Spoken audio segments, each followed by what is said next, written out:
Thank you for being here today. I am Josh Vanek with the Montana Campus Network for Civic Engagement, and this is the Centering Indigenous Knowledge webinar series. We're so excited to be part of this today, and thank you for coming to the second session of this fall 2024 series that we're doing. I'm joined by two of my colleagues from the Campus Network for Civic Engagement Office, Pete Buchanan and Hannah Evans, who have helped put this together, as well as Dr. Karla Bird, who is Tribal Outreach Specialist here at our host institution, the University of Montana. We want to send a quick shout. So as a campus network, we are these 18 colleges and universities across the state of Montana that come together to support college student civic engagement and all the good things that come along with that. Our artist for this series is Taryn Lasgun, who created our beautiful artwork. This is called Reaffirming Ancient Beliefs. It's ledger artwork that Taryn created in 2023. And we want to acknowledge our sponsors, who are Humanities Montana, Reach Higher Montana, RJS Associates, Clearwater Credit Union, Montana State University, and the University of Montana. And we also want to give a special shout out to Campus Compact, who support us with the online platform, the Zoom webinar platform that we're using. We have one quick announcement. As folks know, if you're in Montana, we host two amazing AmeriCorps programs, one called College Coaches, that's a direct service college student success program, and one called the Montana Campus Network for Civic Engagement VISTA program that supports capacity building and anti-poverty work through higher education in Montana. So we have some open host site applications through the end of the month, through October 30th, and we're going to have an informational session on October 15th. So we're going to put the link for that host site informational session into the chat for folks to see, if you'd like to hear more about our AmeriCorps programs and hosting if you're in higher education in Montana. We will offer Q&A through the chat box, and then Karla will bring the direct questions to the presenters, and we'll be putting this session onto our YouTube channel afterward. We are recording this today. The final thing I'll say before we hand this off to Dr. Bird is we have a short, very short survey at the end, and we really value your feedback. So if you could take a couple of minutes to complete that when we're done, we'd sure appreciate it. And without any more from me, I want to hand it to you, Dr. Karla Bird. Thank you, Josh. This session is all about connecting people, places, and stories. And this particular session is all about raising Indigenous youth voices. And so today we have two presenters. Our first presenter is Kiah Ontiveros. And Kiah is Northern Cheyenne, born and raised on the reservation in Lame Deer, Montana. She's a first-generation college student completing an Associate of Science in Allied Health at Chief Dull-Knife College. Kiah has plans to move to the University of Montana in Missoula in the fall of 2025 to obtain a degree in exercise science, which will allow her to pursue a career in physical therapy. She recently had the opportunity to participate in a summer STEM internship program, which helped her use previous knowledge and gain new knowledge and experience with medicinal plants and water quality around the Northern Cheyenne Reservation. Our other presenter is Amilia Blackcrow.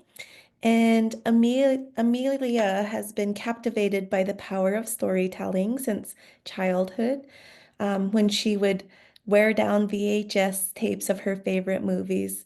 Growing up on the Fort Belknap Indian community in north central Montana, Amelia's passion for filmmaking blossomed during her years at Harlem High School. Her talent for visual storytelling quickly became evident as she co-directed several award-winning films, two of which were nominated for the prestigious National High Student Production Awards from the Academy of Television Arts and Sciences. Amelia's work is characterized by an honest exploration of Indigenous issues. Her work delves into the complexities of preserving Ani and Nakota ways, uh, cultural identification, and the nuanced discussions around blood quantum. Beyond her achievements in film, Amelia is passionate about leadership and community involvement. She has served as a youth leader, presented projects to tribal council and culture committees, and continues to advocate for inclusive opportunities and education for all youth. Amelia's superpower lies in her ability to be both a compassionate listener and a bold storyteller, giving voice to stories that might otherwise go untold. Whether she's behind the camera in the editing room or working with other creatives, Amelia's dedication to her path and her community shines through. So at this time, I'll hand it over to our presenters. And as Josh mentioned, we'll have a Q&A the last few minutes of the session.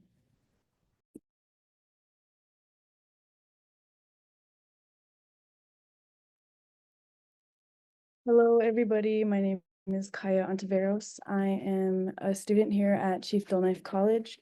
I am Northern Cheyenne, and I am born and raised on the Northern Cheyenne Reservation here in Lame Deer, Montana. I am a first-generation college student completing my Associate of Science degree in Allied Health here at Chief Knife College. With plans to move on to the University of Montana, I am planning to pursue a career in physical therapy.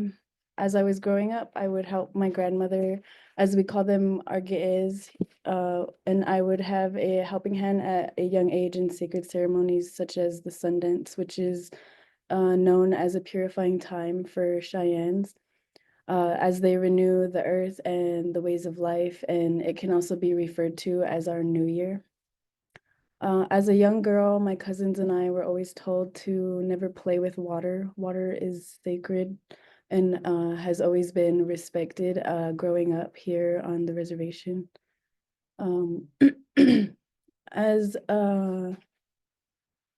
this is of great importance during these times and these types of ceremonies. My parents did not grow up with a culturally rich background, and so I am hoping that taking these small steps towards a better future for the generations to come will also help me take preventative measures and better provide service and opportunities back into my reservation and its people.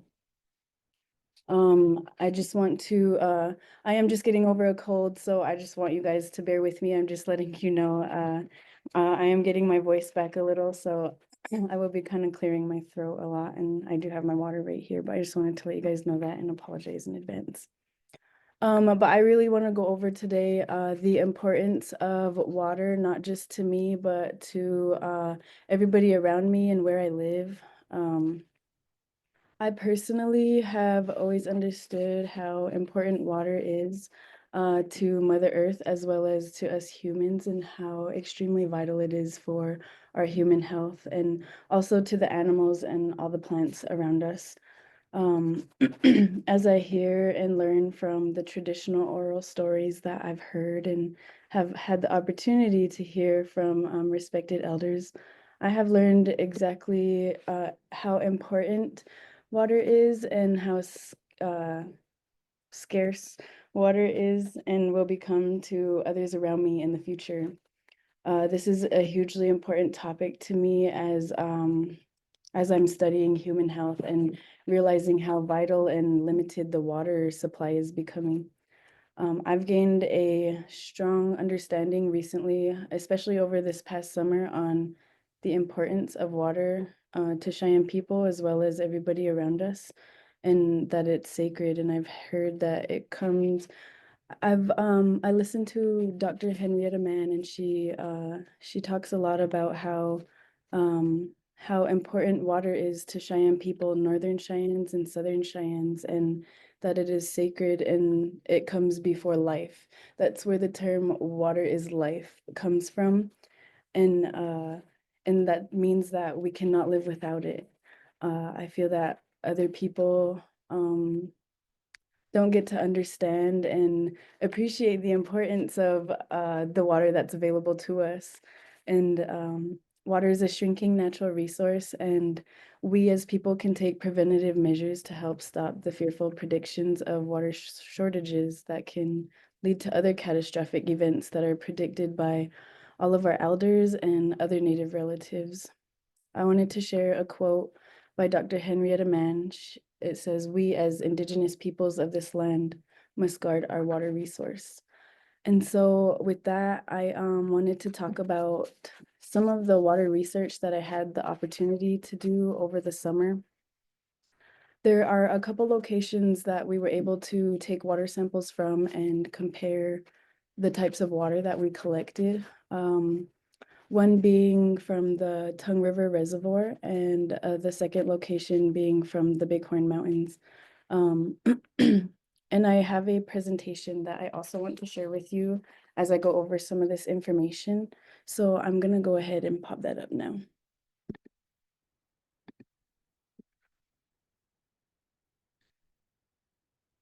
So I'm hoping that you guys can see this presentation.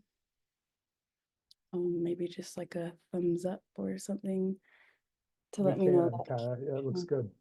Awesome. Okay, so my presentation is going to be over Indigenous food sovereignty to promote better health for future generations, as I was given the opportunity to not only study water research, but also greenhouse research. So I was super involved with getting the college started in starter plants that they're preparing for a greenhouse that's being built here on campus at Chief Knife College.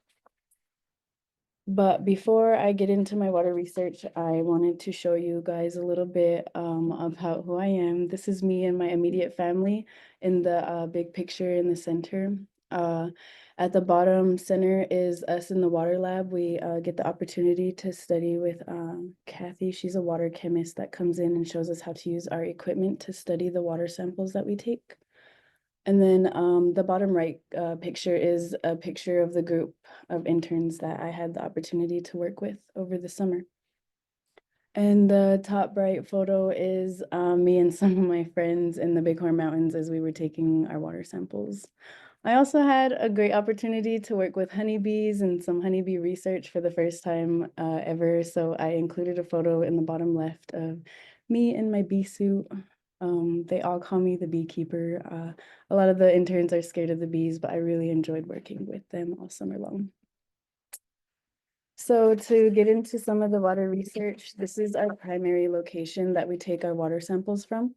And this is known as the Tongue River Reservoir. And in the bottom middle photo, we have a boat that's provided by Chief Knife College. And we get to take this boat out into the middle of the water and take our water samples from multiple locations. We have a few gadgets that we use to collect our data. And so I wanted to show you guys some photos of the locations that we're collecting our water. And in this slide, I also included a few photos of some of the interns collecting and using the equipment to collect the data from the water, and also how we record the data that we're taking. And this is our second location where we collect water. It's in the Bighorn Mountains. These are super related, and the water comes from the Bighorn Mountains and flows through this town of Dayton, Wyoming, as it makes its way down to the Tongue River. And so the water is super clean when it comes from the mountain down into Dayton. And then as it gets to the Tongue River, we're able to see all of the stuff that's accumulated in the water and how it goes from this clear, pure mountain water to this water that settles in the Tongue River Reservoir. So I wanted to show you guys some of the equipment that we use to do our water research. We have this probe that we throw into the water while we're on the boat, and even when we're doing locations on shore, and it's called a hanometer. It's going to give us lots of results that include things like the temperature of the water, pH of the water, whether it's acidic or basic, as well as things including turbidity, conductivity, which is turbidity is going to be the measure of how clear the water is or how much suspended material is in it. So the higher the turbidity is, the cloudier the water is going to be. So when we collect water in the River Reservoir and we get back to the water lab to run our water through the machines, we have this container and we have to shake it up because the stuff from the Tongue River settles at the bottom of the container. Whereas the water we collected from the Bighorns has less turbidity and we don't have to shake it because there's nothing settling at the bottom. There's lower turbidity in the mountain water. Conductivity is a measurement of the water's ability to conduct electricity, and this hanometer is amazing at giving us all the data we need to see just how clean and healthy the water is or isn't. And in the top middle photo, we use this old GPS to get the exact coordinates of all these locations that we take our water samples from. And just so we have the most accurate data, we want to go to those same exact locations to compare previous results to newer results and see if there's any change in the water samples. And in the bottom left photo is the latchet machine, and this is in our water lab where we bring back the water samples and we run our water samples through this machine through these little tiny tubes that are included in the photo. And this latchet machine tells us exactly what is in the water, whether that's nitrate, nitrite. Sometimes there's phosphate in your water, and it's going to tell us exactly what is in the water, whether it's from the mountains or the Tongue River Reservoir. The cool thing about the Tongue River Reservoir is we get to take water samples from the lake, which is the reservoir, and then there's a backside of the dam where we can go and get samples also from the flowing Tongue River that's not being held in a reservoir. And we get to also compare the lake water to the Tongue River water. And then we also have our Bighorn mountain water that we get to also compare those two, other two locations to. And between these three main locations, that's where the GPS becomes important because we have multiple locations throughout the Tongue River Reservoir and the Tongue River that we go and take these samples from, whether that's from shore or from the boat on the lake. Because we do like to get different depths of the water as different things will show up when we run it through our latchet machine. And so the hanometer gives us a pH, and we like to double check the pH using a metronome machine, which is being used in the top left photo. And that's going to tell us if our hanometer is reading accurately or not. So we like to make sure we have all the accurate data and that we're being super clear in recording all of this data. So I just wanted to run you guys through a lot of the locations and the equipment that's used in taking this water research and all this data from the water locations that we're using. I've never gotten to compare water sampling in this kind of way, so it was extremely eye-opening as I grew up going to school at St. Libre Indian School in Ashland, Montana. I went there from kindergarten through high school, and the Tongue River flows through Ashland, Montana, down through Bernie, Montana, which is also a small town located near Lame Deer. And so I'm able to appreciate where the water is coming from, what it holds and carries, because our hanometer also tells us percent of dissolved oxygen, which becomes important to aquatic life, like fish and other aquatic organisms, because the amount of oxygen that's available to living aquatic organisms can have effects like when the dissolved oxygen is too low, fish and other aquatic organisms are unable to survive, and that's going to affect like people who are out fishing on the river, which is pretty common in my area. And I also wanted to explain how when I had the opportunity to collect and study this water research from the Bighorn, that's located in the Bighorn Mountains, as well as the Tongue River that flows through my homelands here on the Northern Cheyenne Reservation. Through these water samples, I'm able to now understand where the water comes from and what it exactly consists of. The town of Lame Deer uses groundwater, and this will consist of water wells that are pumping the water from underground into water tanks, and that's the water that we consume through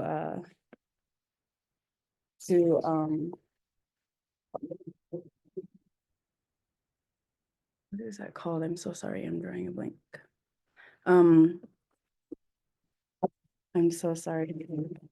We do have safe water here in Lame Deer. I just wanted to explain that the Tongue River is not our primary water source. It does hold great importance to us as the Northern Cheyenne Tribe Compact settles for all time any and all existing claims of or on behalf of the Northern Cheyenne Tribe to water within the state of Montana. So the Northern Cheyenne Tribe has a strong authority in this resource of water that's known as the Tongue River.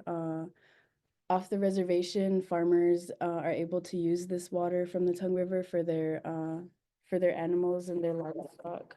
And so anything that's being done to this water resource must go and be passed and approved through the tribal council on the reservation, or if it affects any of the water that flows through a reservation.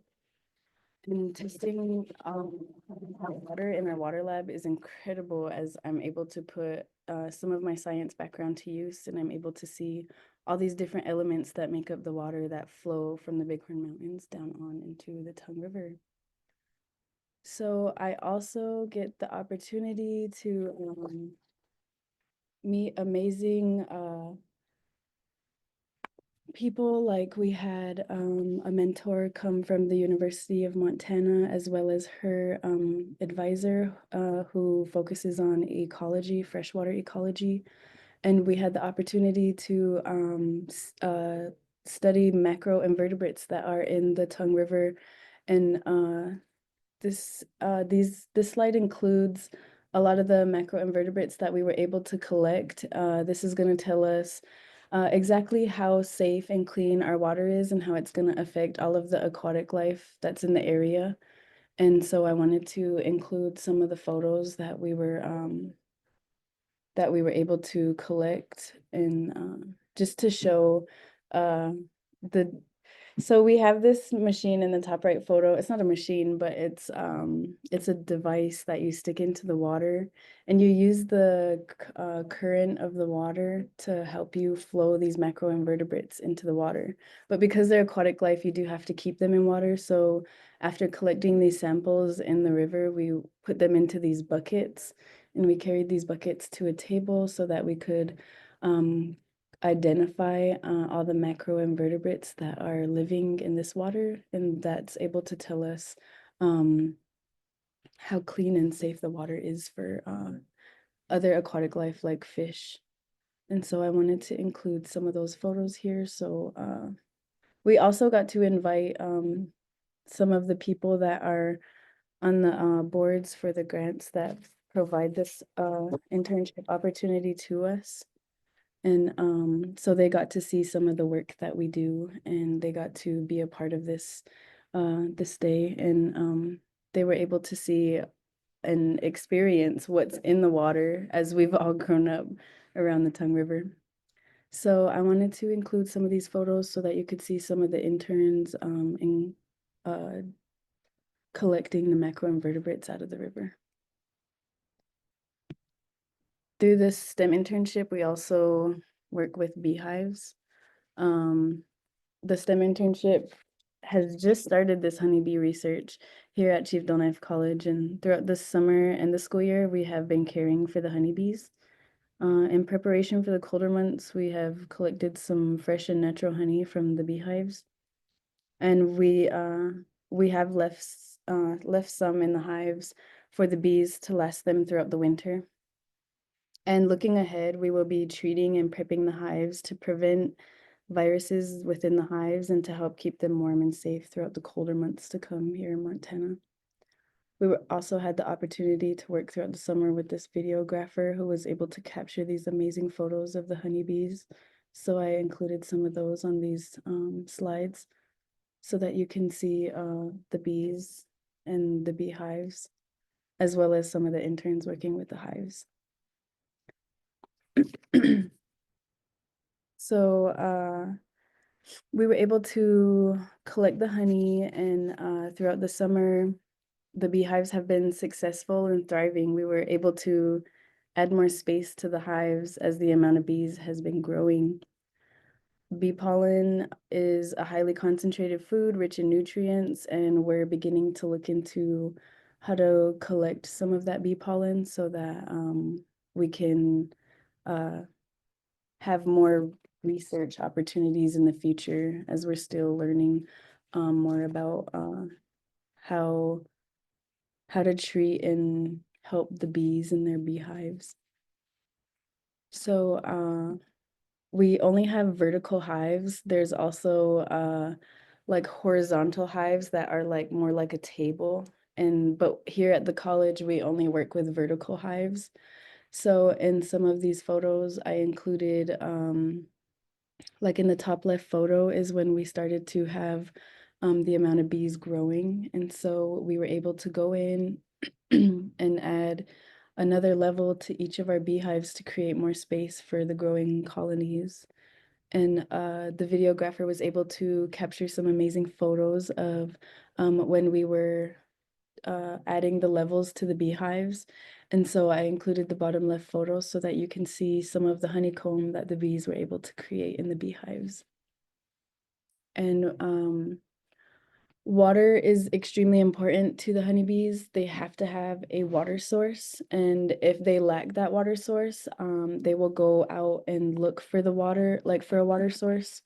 So it's extremely important to ensure that they have water. So we have a bucket there between the hives that they can go and get their water from. They will relocate their hive for a water source if you do not stay on top of their water. And through this honeybee research, we were able to work with another college, and through this professor, her name is Dr. Krista Mersdorf from MSU. Her and a few of her students came to Chief Dullknife College, and we were able to collect 2 bees from each hive, and we have 3 hives total. And we were able to run some PCR testing, which is going to tell us if our hives are healthy or not, or if they have any viruses that need to be treated. So we were able to run our data after collecting the bees, and one hive tested positive for this virus called deformed wing virus. So in this next slide, I included some photos on the left of some students collecting their data and running it through the PCR. And this gel is going to tell us if they have any of the viruses. So the solid line in the middle orange photo tells us that our beehive number 3 is positive for deformed wing virus. We do use a smoker anytime dealing with the hives. It just lets the bees know that we will be messing with their hives, and it calms them so that they're not swarming and panicked as we're messing with their hives. And this was like a great opportunity to be in the lab and to learn how to use things like pipettes that I've never had the opportunity to use. So I'm extremely thankful for this opportunity to develop experience in the lab that I'll be able to use in the future. I did include a photo on the bottom right where you can see some more of the honeycomb that the bees were able to create. These are the trays that are inserted into each level of our hive.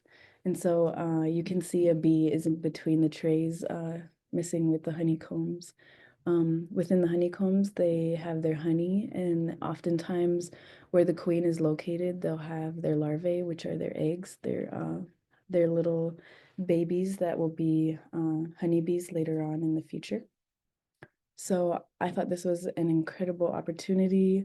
I've always wanted to work with honeybees, and so this internship has given me the opportunity to develop a background. And we're also going to be spinning our honey here soon and putting that into jars, and I'm excited to do that. I've never worked with honeybees, so it is a learning and growing process. It's a project that is in the works. So we're still trying to figure out exactly what we want to do with the wax from the honeycombs as well as the honey from the hives. One of my favorite things that we're going to be doing with the wax from the honeycombs is going to be, I want to make beeswax for like beaders. If you bead, you use beeswax on your thread and on things like your sinew. And so I really want to make some homemade beeswax for my beadwork. And we will also be doing things like lip balm uh, and I'm extremely excited as the list is growing. So it's a team effort, and I really enjoy learning all the different things along the way. And with that, I want to go into the greenhouse research that we're able to do. This internship offers all these amazing opportunities, and one of them is to be a part of greenhouse research. We are in preparation right now of getting ready for the greenhouse that's being built here at Chief Dolknife College, like I mentioned. So over the summer, we built a hydroponic system that's gonna water all these plants that are in the photo. And a hydroponic system is gonna assist us in the cultivation of these plants. So there are several hydroponic systems that can be used. This technique is growing plants using water-based nutrient solution rather than soil.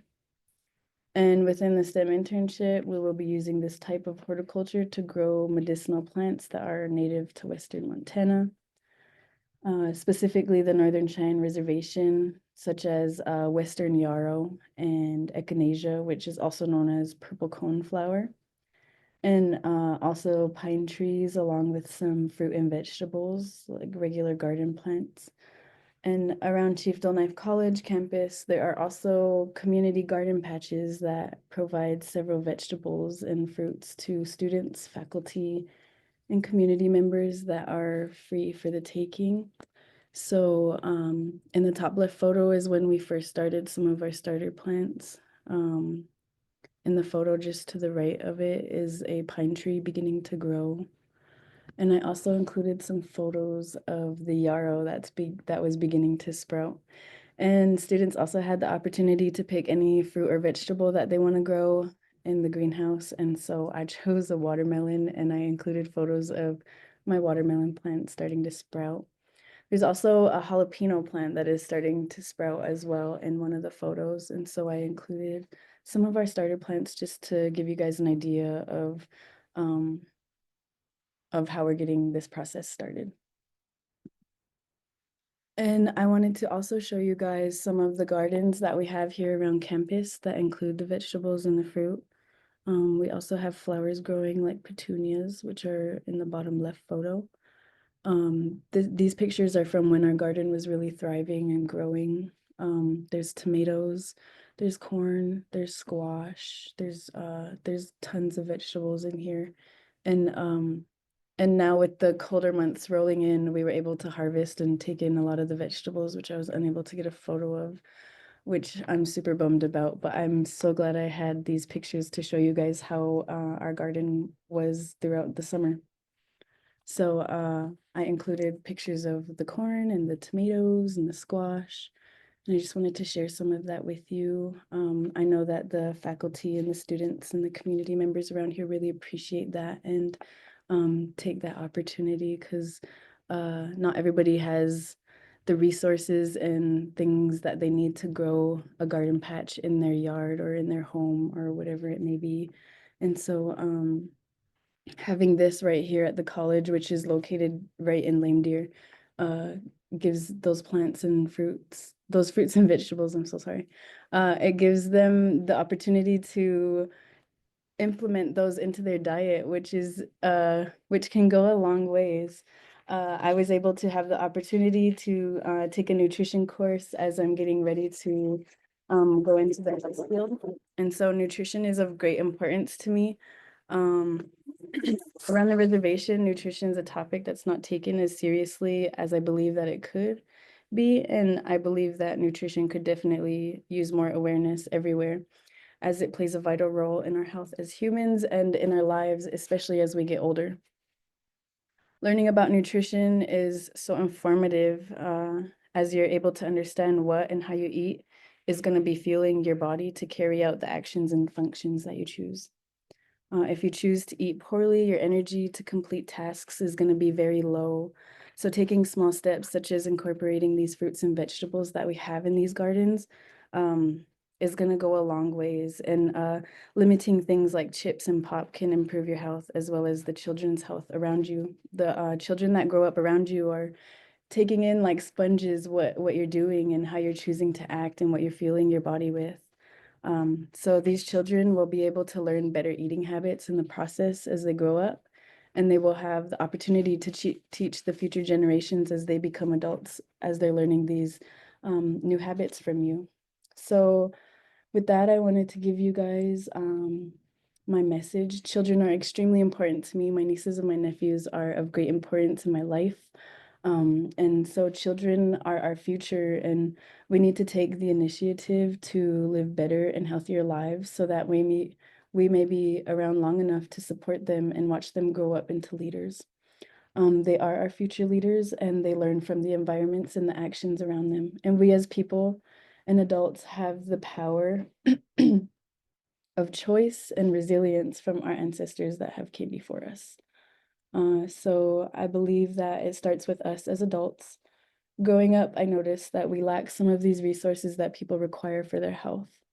Health is not taken as seriously as I believe that it should, and I want to be able to bring that asset back to my reservation to provide new opportunities to people who struggle with their health.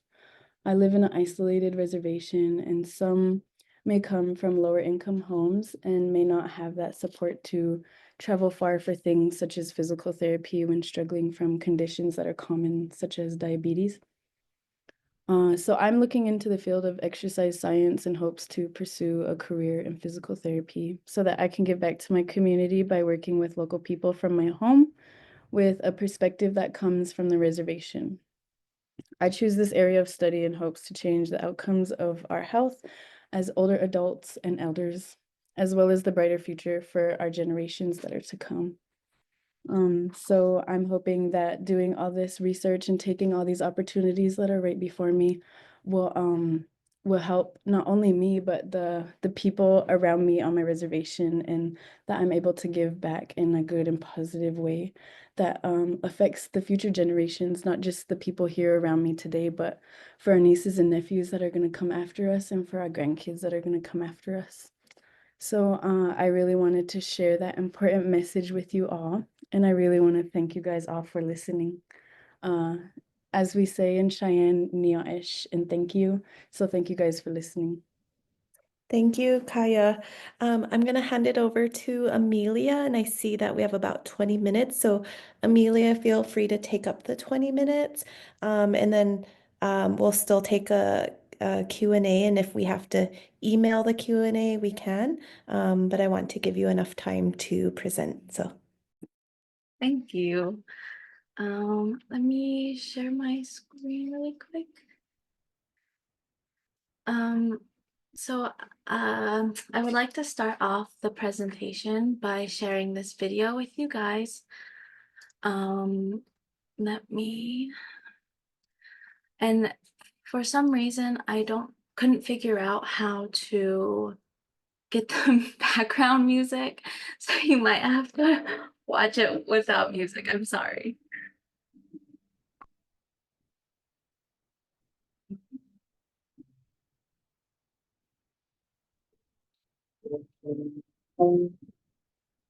The girl with no name stands at the top of the hill. the place where the greenstones sleep. Corralled by mountains and valleys, a few miles from which her grandmother rests. The old man's voice echoes throughout the hills as the tobacco burns. The white clay stains her hands, just as it did to her grandfather, whose name she's never heard. The trees hold the memories of the land and whisper them in the wind. They travel to the place where the red stones swim and the bushes dance with the stars. They cook in the devil's kitchen and share stories of the 16 Sioux. The girl with no name is finally at her first home.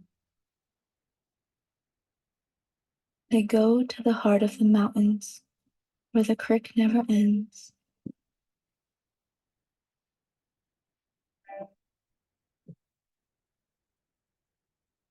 We bathed in the earth and drank from the clouds. The rocks are orange, but will turn to blood that will stain our faces.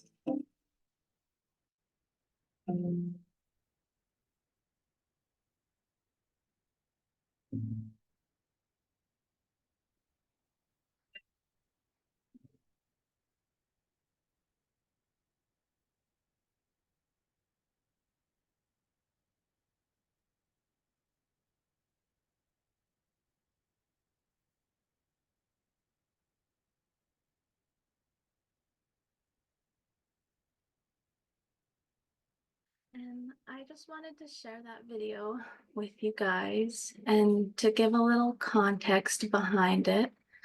I don't know if this, sorry, slideshow.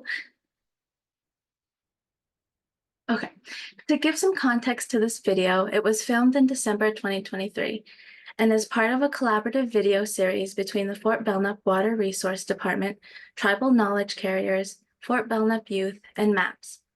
Her With No Name combines poetry, visuals, and traditional knowledge while exploring themes of memory, cultural identity, and cultural identity. It offers a fresh voice in the conversation about water and cultural preservation. The poem in the video was written by 2024 Harlem graduate Tova Anderson, and the voiceover was recorded by me. Sorry, I just checked to see if I wasn't on mute. On a side note, this video won the 2024 High School Student Production Award from the National Academy of Arts, Television, and Science, Northwestern Chapter. Here's some behind the scenes photos. And then to introduce me, Koni ish mitaguyebi, dayawa chimnaga, Amakbiya jusina wiya, Amilia. Toga oyate Jamie Cha, which means, hello, my friends and relatives. It is good to see you. My name is Little Cloud Woman, and I'm from the Gros Ventre tribe. I first want to start off by showing you pictures of my family and just where I'm from. This picture on the right was actually taken in Panama, and we got to do like a cultural swap.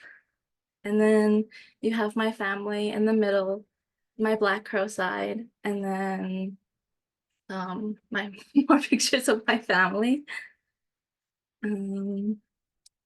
Yeah, sorry to break in. Something is going on with the display, I think. It just appears like you've got a pull-down menu and it's locked up. So maybe try to restart it, please. Sorry, hold on.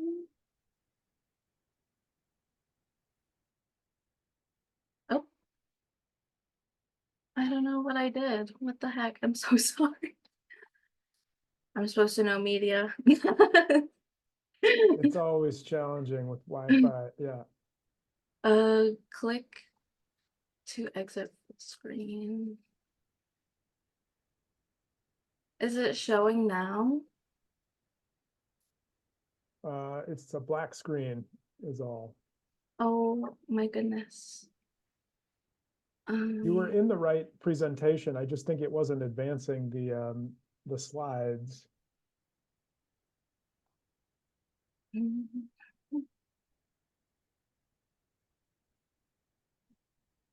Um, Oh, there we go. We Yep, could and see then it now. Yep. and then if I go full screen, are you able to still see it? It's loading right now, so I don't know what I did. Is it showing now? She said it's loading. Can you still see it if I move? Or no, is it still a blank screen? yeah, it still says loading. Oh my goodness. Stop. Stop share. Try that word, the white word. Go back that one.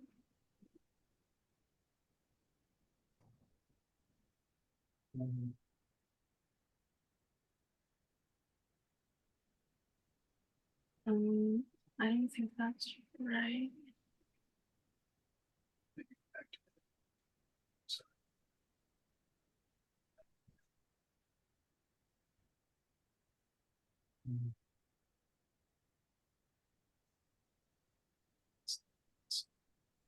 Are you able to see it now?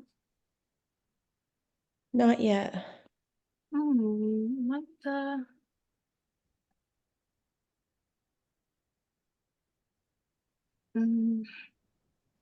Okay, now there we we can go. see. And when I move them? Yeah, we can see. Okay, were you able to see most of it or no? Right now, we couldn't, but we could see the slides now as you go through them. Okay, sorry. Okay, should I continue? Oh, please do. Yeah, thank you. Okay, sorry. So here's pictures of my family. Just quick run through. I wanted to throw some silly ones in here. And then I just want to stop on this one really quick, and try not get emotional. These are my grandparents.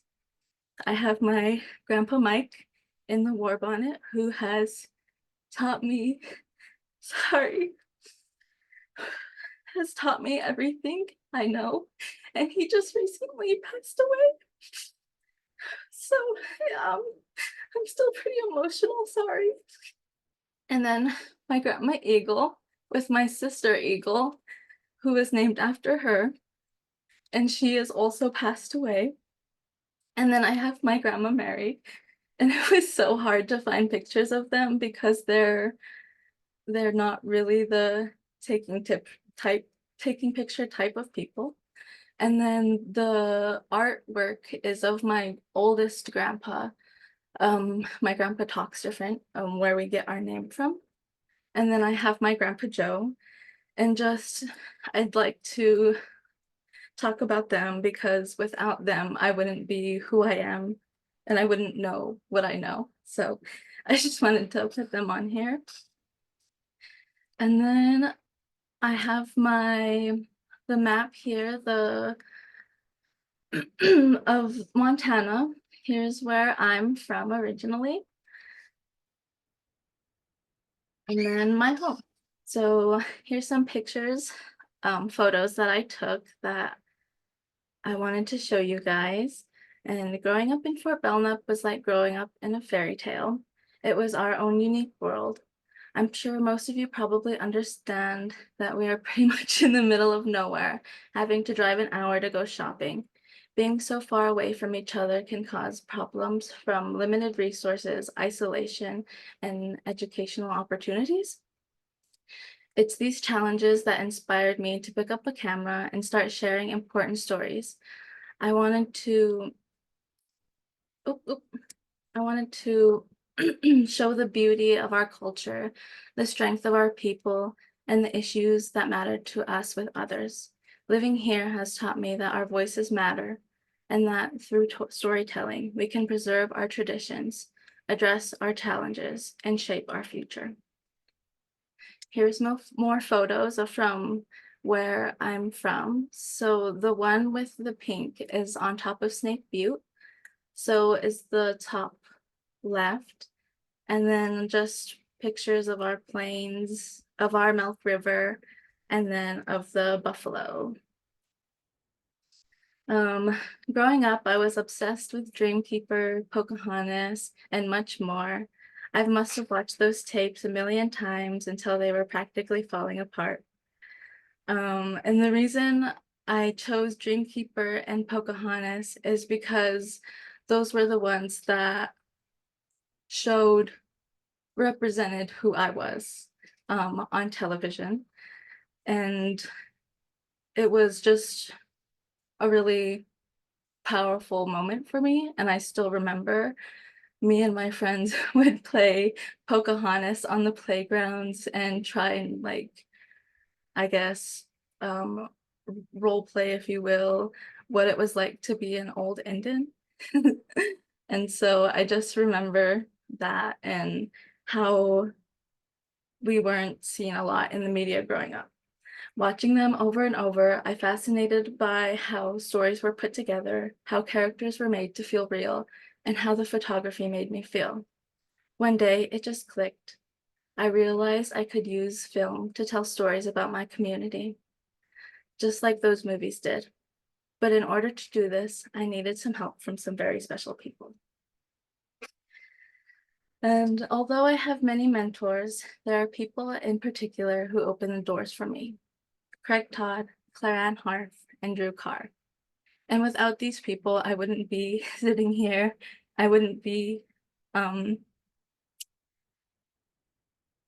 wouldn't have the skills that I have today. And I just thank them so much. They do so much for me. And here is my filmography. These are the videos that are the films that I helped create and produce. So Looking Forward from Yesterday, Waking the Generations, Her With No Name, Starve the Bad Dog, and Other TDI, and Starve the Bad Dog and the other were created in the Big Sky film. And we got to come up and create this film in like a week, and it's really fun. So films can make a change. These films are examples of activist storytelling that emotionally connect viewers to important issues and allows them to witness the struggle of one's own community on screen. Waking the Generation uses the film to preserve cultural heritage. Blood Quantum explores complex, I can't see that word, of Indigenous identity and allows us to break misconceptions about Native communities through film. And I would just like to say that when making these films, all of us were under the age of 18. And talking about blood quantum and all of this is a very big subject. And I just would like to thank these girls, because without them, none of these films would be what they are today. And empowering the next generation. Growing up, I rarely saw Indigenous leaders in the media or activism, which made me realize how important it is for us to take charge of our own storytelling. As a young person, I've learned that our voices have a unique power in expressing our culture and addressing our community issues. Mentoring others has taught me that leadership isn't just about guiding, but also about continuing, oh my goodness, continuing to learn and grow alongside those you're teaching. This beautiful cycle of learning and teaching has shown me that every story matters and every voice deserves to be heard. To all the young people out there, pick up a camera, write that script, or edit that video. Your perspective is valuable, and the world needs to hear your story. Here's some BTS photos of the MAPS kids. It's just a truly wonderful experience, and I really appreciate the opportunity. And here's one of the quotes. Through this film, I wanted to connect with others, both within and outside our community, who might be on a similar path to rediscovering and healing. By sharing our experiences, we can find common ground and support each other in ways we might not have imagined. This isn't just my story or the story of Fort Belknap. It's a story that belongs to all of us, and it's a story that needs to be told. And then our stories are strengths. By sharing them, we are not only preserving our paths, but shaping our future. Pina, thank you so much. And I forgot to add my credits, but Maps Media is on Facebook and Instagram and all of that. Thank you for being here and listening to me, and Maya. Thank you, Amelia. I know some folks may have to leave since we're at the top of the hour, but I thought we can do one question for Amelia and one question for Kiah. And so one of the questions for Kiah is, did you identify any major sources of pollution in the water testing? Actually, because we were only doing mountain water, it was super clean water. They actually have this pump located in the Bighorn Mountains where you can pump the mountain water into your water bottles or whatever it is that you have on hand, and you can drink that water right there. There's also lakes nearby that don't have drinking water available, like the mountain water, which is going to be different.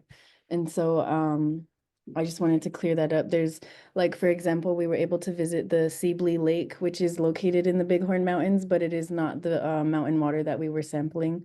And we were able to identify things like the sulfate, the phosphorus, the nitrate and nitrite, which are all going to be like bicarbonates, which is actually going to be not, there's no toxic, how did you word that? Where's the question at? So there were no pollutions or nothing, and thankfully in the water. So that's what actually makes it safe to use for things such as livestock, for farmers who pump water from the Tongue River to use for their animals, because there are regulations that are put in place by the state of Montana. And so they're constantly checking this water, making sure that it's safe for the animals. And so thankfully, we didn't detect no pollution or any toxins. Thanks. I hope I was able to answer your question well. Yeah, thanks, Kiah. Let's see. So, Amelia, are folks able to find your film and view it anywhere online? Yes, so all of the films are posted on YouTube and they're under Maps Media. And you'll be able to find them there and listen to it with music, because I promise it's like a better experience. I did add the YouTube link to Her With No Name into the chat. So I think folks should be able to see that. Thank you. And we just Really quick, we also have Elizabeth, who said she loved the visually rich presentations and was just curious about ways how each of you are thinking about sharing learning with the community.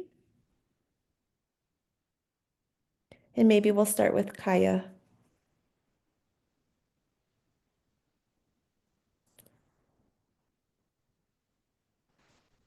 So the question is, I'd love to hear how each of them are thinking about ways to share their learning with the community. So STEM internship is fairly new to Chief Dull College here. So I'm constantly advocating the opportunity to prospective students as well as current students so that they can gain this experience not only in these research opportunities, but to also give them that confidence in working in labs and with groups and to develop that confidence that they need to be successful in whichever areas that they choose to study or start a career. And so I just start by promoting and advocating the opportunities that they have here in this research opportunity. So they've just started growing the amount of research opportunities.